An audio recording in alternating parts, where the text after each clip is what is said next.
করছি তাতেই প্রশ্ন উঠছে যে বাংলার পরিস্থিতি কোন জায়গায় যাচ্ছে। মিছিলে লোক ভরালে পুরস্কার পাওয়া যাবে, রাজ্জাক করে গ্রেফতারের দাবিতে প্রতিবাদ মিছিল, আর সেই মিছিলে লোক ভরালেই পুরস্কার পাওয়া যাবে। ছবি তুলে প্রমাণ দিলেই হাতে গরম পুরস্কার। ভাঙড়ে আগামীকাল প্রতিবাদ মিছিল তৃণমূলের, আর সেই প্রতিবাদ মিছিলেই লোক ভরালে পুরস্কার ঘোষণা করা হচ্ছে। কে পুরস্কারের কথা ঘোষণা করছেন? না বাহারুল ইসলাম। কি বলছেন তিনি, শুনুন একবার।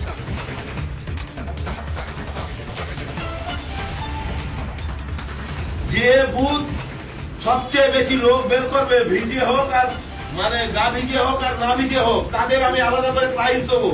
এই অবস্থায় বুথের লোক এক জায়গায় বের করে ছবি তুলে তারপর তোমরা রাস্তায় নামবে এবং শেষ পর্যন্ত লোকগুলো থাকার দায়িত্ব সেই নেতা। প্রত্যেকে কিন্তু ছবি দেবে। যে বুথ ছবি দেবে না সেই বুথ কিন্তু আগামী যে মাল আসবে সেই মাল থেকে তারা বঞ্চিত হবে। আমি 100 লোক বের করছি আর পাশের একটা পঞ্চায়েত মেম্বার এরকম করে লাস্টে আসবে 1 লাখ।